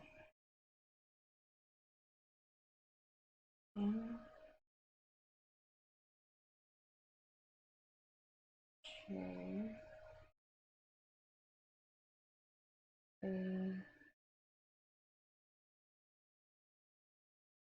D N. Okay, you're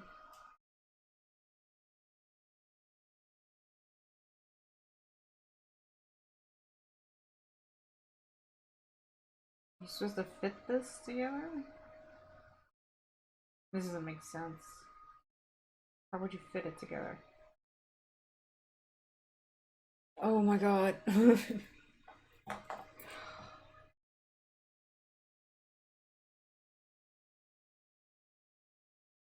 I'm missing something and I don't know what it is. That's what I'm irritated by. Because I don't know what I'm missing.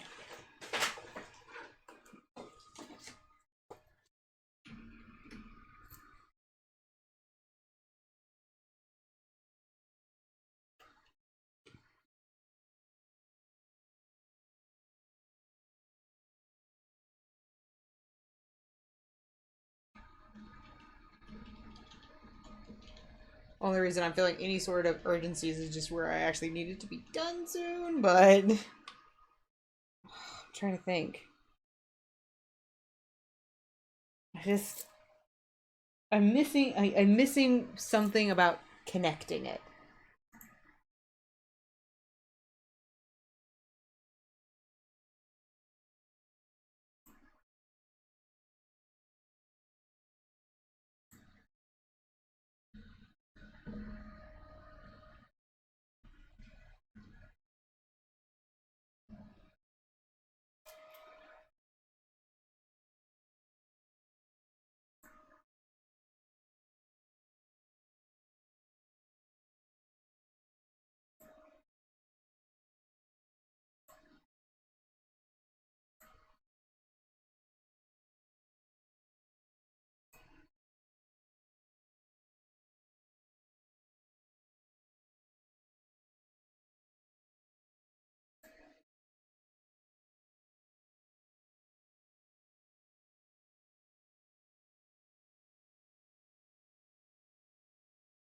So what's the letters the letters we are working on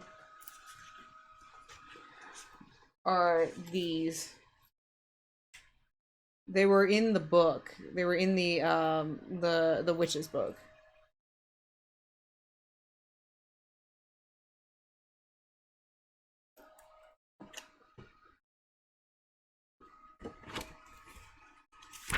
Trying to figure out what the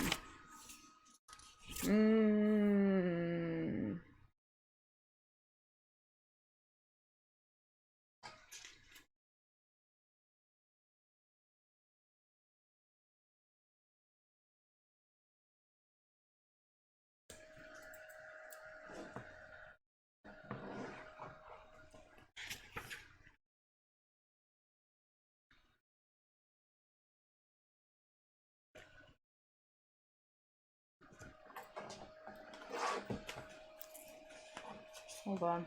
Hold on.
I must have translated something wrong. I am streaming until I get the answer, so I need to kind of hurry up. I told Cypress I have I two cars. What you want? See that coming good? No, I must have translated something wrong. Hold on.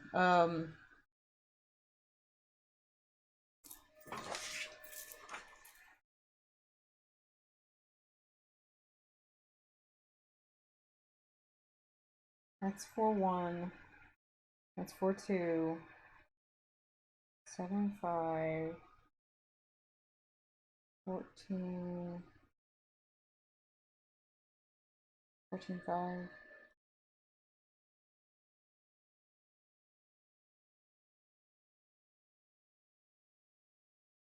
22. Oh, that's 22-5. I think I found out this puzzle. Hold on.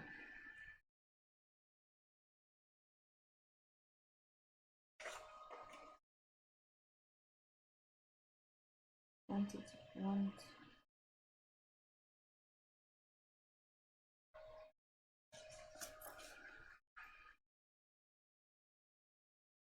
7, 3.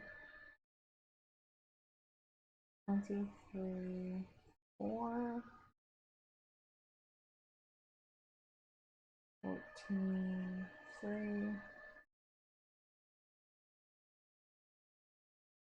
6, 8. Oh, that's not 4, that's 5.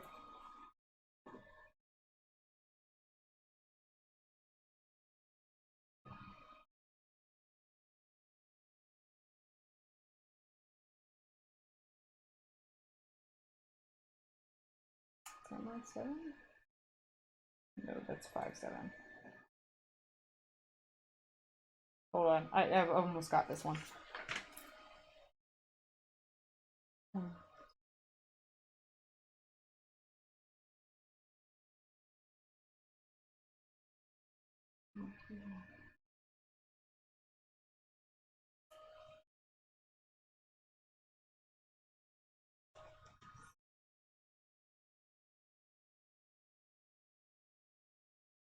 Okay, sorry. So this one is the answer to the Carver puzzle is the Towering Man. So the Towering Man is Carver, and the answer is the lines, the numbers here correlate to the lines in the poem. So 4-1 is fourth line, first word. So after doing all of that, it's you'll have a taste of what you want. He is coming home. So is he talking about the father? Holy fuck. That's kind of goddamn dark.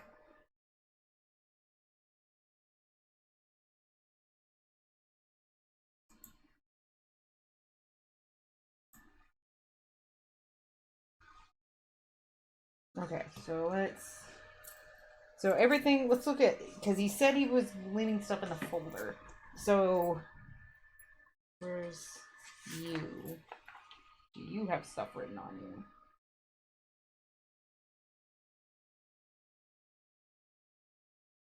Yes. It wasn't my fault. I saw his face and just saw red. I couldn't stop hitting him. I think he said that before. Oh, shit. There's another one.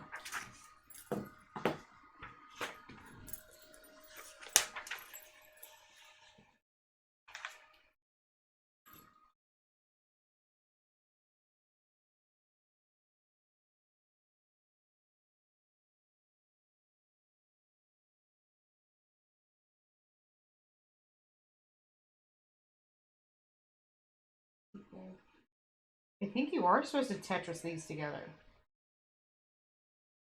Or maybe there is a 6 somewhere. Maybe there is an X somewhere.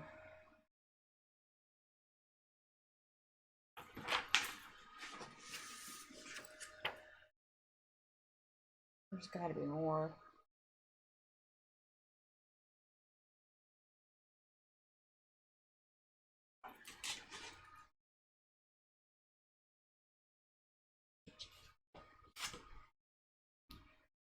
See if there's anything in the folder that I missed.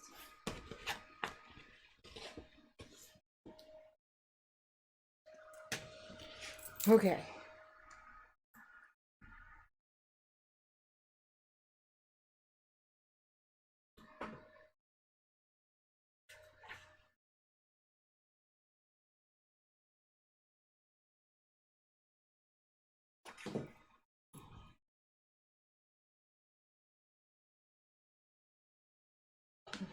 Me. I almost wish I had these as blocks written out. If I had beads with letters on it, I would use them.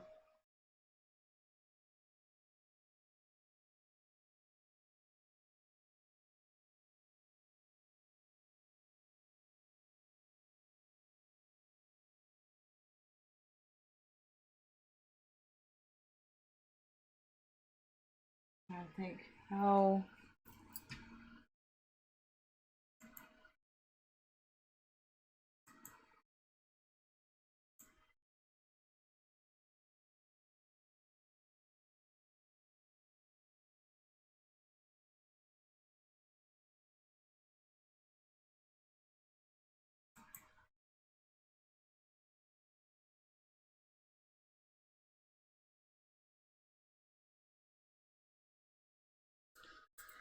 Yeah, unfortunately, I do not have that.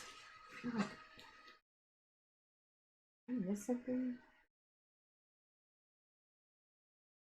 Just want to double check, make sure.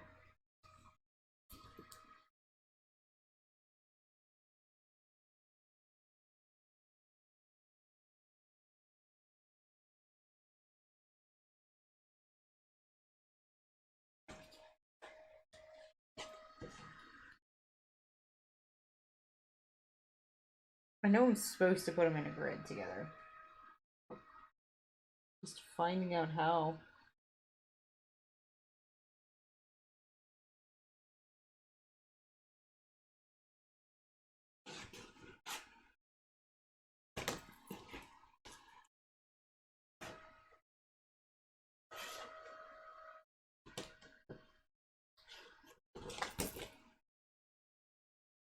What second? What do you mean, what second? Edition D&D looking map is... It is to Burkittsville, Maryland. Yay! There's really nothing on the... Yeah, I guess there's nothing else. Alright, so is this all that I have?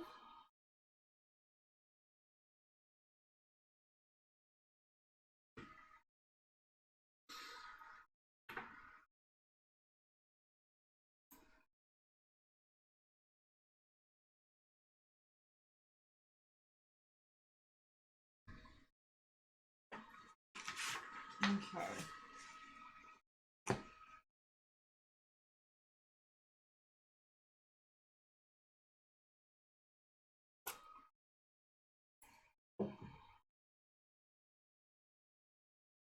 How do I match this up now?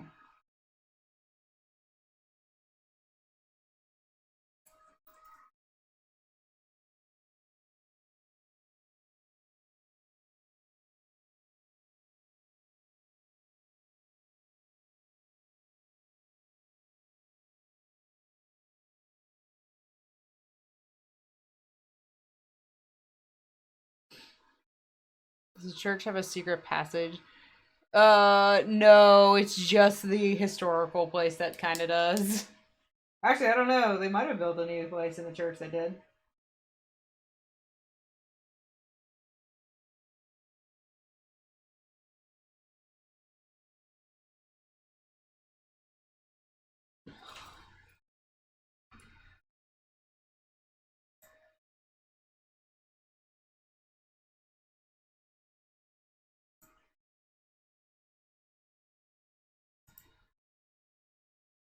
Just trying to figure this out.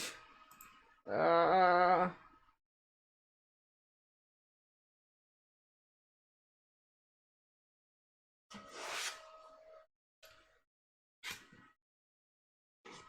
Where's my...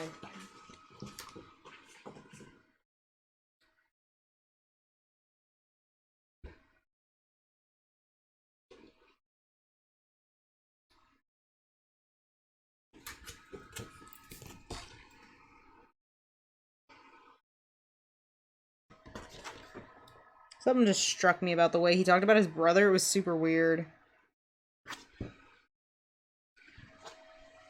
Trying to feel like I'm missing something on the folder, because why else give you the folder? It could have just been papers.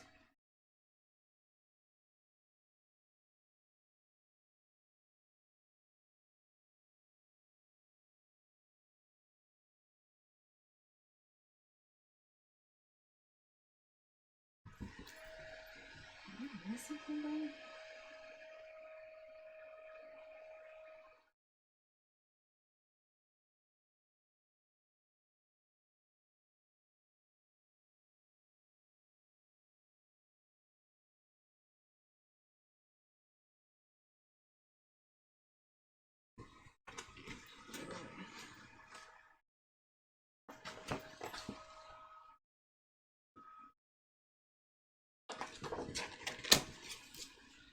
Okay.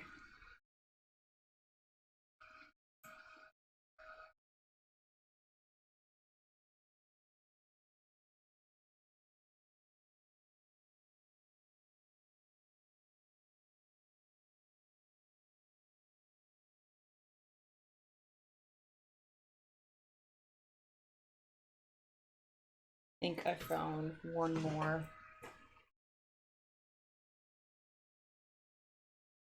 This will probably help us out. I think this will give us what we need. But like... Hey, wait a second. Where's my charcoal glue? No. Okay, you can't rub anything out on here. But if you can, kind of looks like the Blair Witch symbol when you put these two together.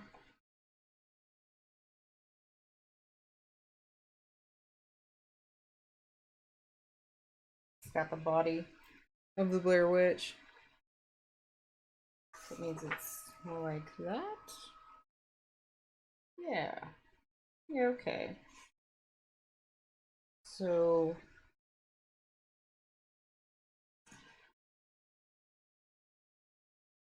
5 by 5.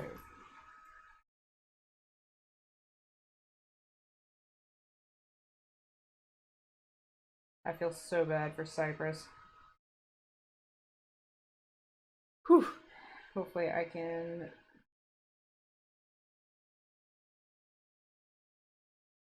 Hopefully we can finish this quickly.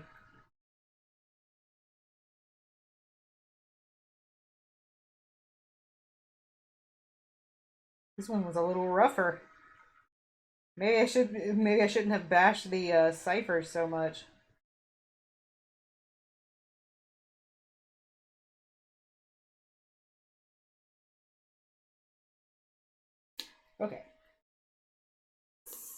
where we go from here.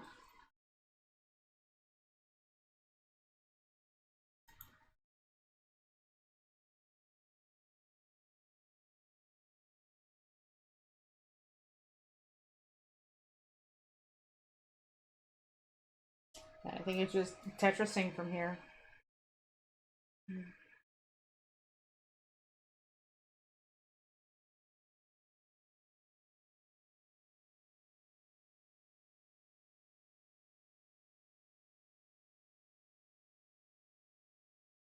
This right? I think this is right.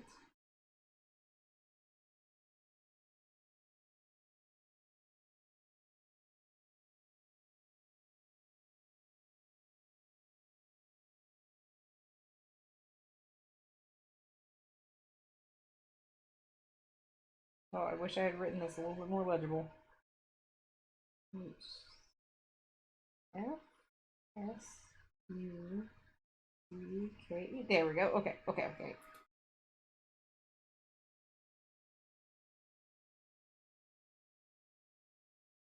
We're getting there. We're so close.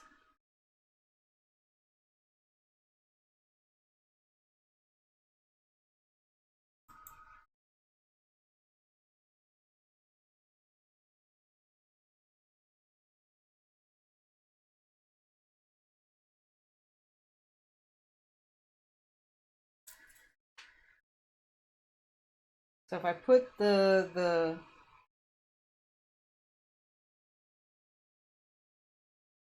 see the grid, I still think the grid when it comes together looks like the Blair Witch.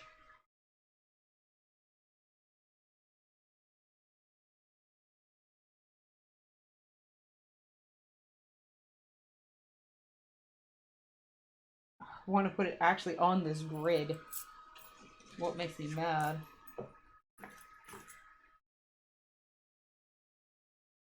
The S. K. N.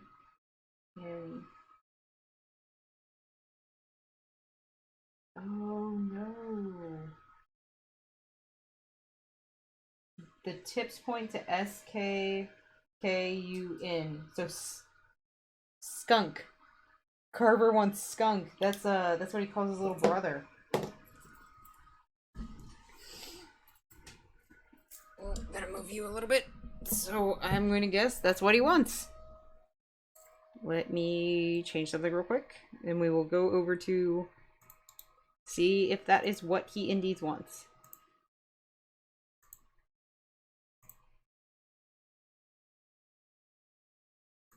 So I'm going to turn off the camera for a second to look at this page. Yeah. I will admit I had to look up something because there was one of the hints was in the folder and I could not find it. There was no way for me to find it. I've looked over the folder several times, so I did have to look that part up.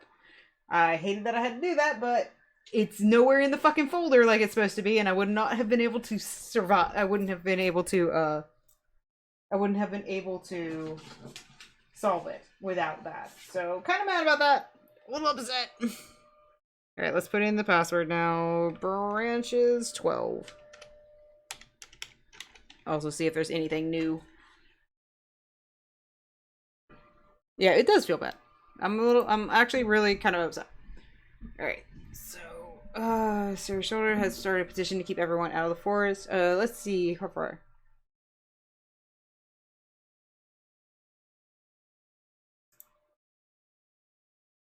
Once instead of the other way around, he finally heard that I'd been okay. So these are the new entries. So sometimes I feel like these posts are the only thing I can really control. It is easy to give up when you feel weak and frustrated about things you can't do. I know my son is out there. I know I can find him and bring him home. The nightmares don't end. Can't sleep for more than a couple of hours at a time. They're always the same.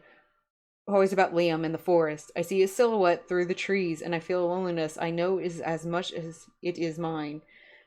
We are so close to finding him. I trust that more than anything. Anthony's been a great help as ever, and the detective I hired is making progress. All I have to do is get the rest of the town to help. The numbers game. This is a numbers game. That's all. When Liam was a kid, he made me a necklace out of beads with the word "mommy" on it. He was so shy about giving it to me, but when he did, I could tell how excited he was. He said, "I made this about you, not for you, but about you." That always stuck with me. It felt that even at a young age, he knew who I was, just like I knew him. The necklace is still in my jewelry box, and it still feels brand new when I look at it. It just feels like he trusts me when I hold it. I was finally able to convince some people to join me in looking for Liam. Though we didn't really find anything, I am grateful for all of those who came with me. It was my first time going that deep into the woods since had passed. Between that and the dreams I've been having, I didn't want to go alone. Some folks complained about hearing things following us or calling to us, but when we went in, I couldn't hear anything. No birds, no squirrels, just us. Another search party goes out tomorrow. I should try to get some sleep before then. Nobody believes me, but I swear that I saw two figures through the tree line during today's search. They were standing far away, and it was only for a moment, and there was nobody there when I ran over to where I had seen them. I kept calling out his name and hearing my own voice echo back, like I was mocking myself. The rest of the party damn near dragged me out of the woods when sunset came. Sarah Schroeder has started a petition to keep everyone out of the forest. If she thinks it's going to stop the search parties, she's going to be sorely disappointed. I didn't Google it. I used the actual official website, so it gives me a way to look at it without spoiling it. So I was still able to solve it by myself. I just had to find that one clue, and I'm a little upset about it because I looked all over the folder and I could not use the UV light on it, but I had to have it to solve the puzzle. So I appreciate that they got it there. I'm just a little bit mad that I couldn't find it on my own because I wanted to. This one was just a little harder, so let's see. Uh Grateful for the search party. I know that I've had some choice words for certain members of this forum in the past regarding their salacious attitudes towards the open investigation into the disappearance of my son, but I would like to thank each and every one of you who joined the search party for Liam this afternoon. While we hit a number of snags along the way, the volunteer turnout was the highest that it's been in months. I know deep down that we've been making amazing progress in tracking Liam's movements. I know he's out there, and your help searching for him means a lot to me. If you could all encourage more people to join us, I know we will find something. Anytime, it was my pleasure to help. I'll see if I can round up anyone from the museum to help for the next party. A few snags, no offense, hun, but the whole thing was a disaster. People were hurt. Frankly, we're lucky that nobody died. Did anybody else notice the weather change when we were all entered the forest? It was nice and sunny before we went in there. Then all of a sudden the sky got darker, the wind got heavier, and the air got so cold that I couldn't feel my fingers. My old bones just couldn't hold up to these conditions. That's why I had to leave so early. I have interpreted the murmuring of the forest. She wants us to stay out. That's Harriet Gullard. That's the one who did hold on. Harriet Gullard was the Towering Man. That was the Towering Man. Charlotte sounds like she does need to mind her own goddamn business. That was just the trees blocking the sun. You're being irrational. I didn't notice any changes in the weather, but I heard something coming toward us. When I turned around, there was nothing there. Yeah, I'm not sure I'll be joining the next search party. We got lost more than a few times, and I'm not willing to risk dying out there of thirst or exposure or whatever it is that kills people in the woods. We certainly got turned around quite a few times, but I don't think there was ever anything to worry about. After all, what better time is there to get lost when there is already a search party dispatched nearby? As the head of Neighborhood Watch, I have sworn to act in the interest of the greater good of the community. That is why, after a long period of careful thought, I'm launching a petition for the sheriff to call off any further search parties into the Black Hills Forest. There have simply been too many alarming reports coming from these search parties. I've been able to put up with them until now, but people have started to be hurt out there. Until we evaluate and understand those occurrences as a group, we need to give the forest a wide berth. I will be going around to each household to ask that you sign my petition, and I plan to pass the signatures on to the sheriff's office so this can be set in stone. Rosemary, I know you have been searching tirelessly for your son there, and you have my deepest sympathies, but we keep putting ourselves in danger. I apologize for leaving the search party early this past weekend. However, being those woods doesn't sit right with me anymore after what happened to Kristen. So fuck this bitch. Yeah, she is a Karen. She is a Karen. Fuck her. Oh my god.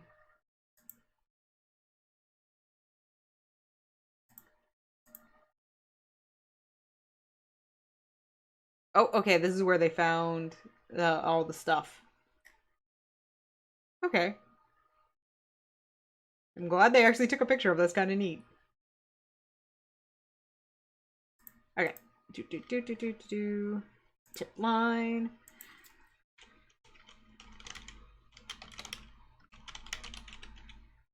I can actually put in my email, right? Okay. Box. Message. Rosemary. Content. Skunk. Send. Go to inbox. Free skunk. Okay, hold on. Let me turn on my headphones so I can actually hear. All right. Everybody ready? Everybody paying attention? Abs, are you back with us? Are you paying attention? Because this is going to be important. This is going to be the answer. No, not Tristan. Not my little skunk. I'm on my way home right now. Imagine nicknaming your kid Skunk. Damn it. Of all the times we stopped at a goddamn red light. Right. Come on. Turn green, damn it. Turn green. Turn green.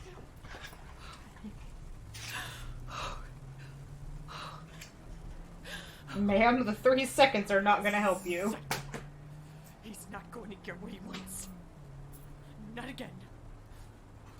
Not ever again. Oh no.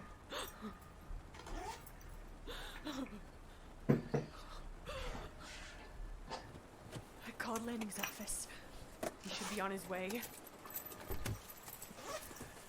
I'm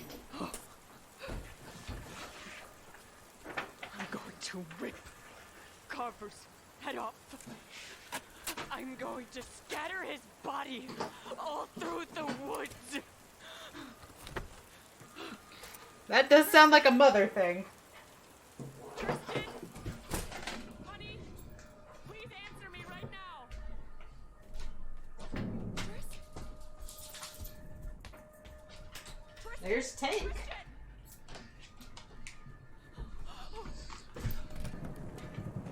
Where are you?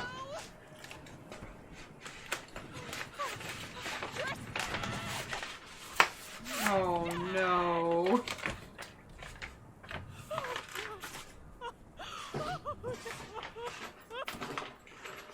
He's gone. That does not mean he's kidnapped. I won't let this happen. Not again. And you're not going to either. Oh, okay. We are going to fix this. Jesus, woman. That's Lanning. I'm going to have to talk to him. I'll be in touch. Alright, guys. We did it. We got episode 3. So now Carver has both of the boys. That's fucking awful. But yeah, okay. Thank you all for joining me for that. And we'll have episode 4 soon enough.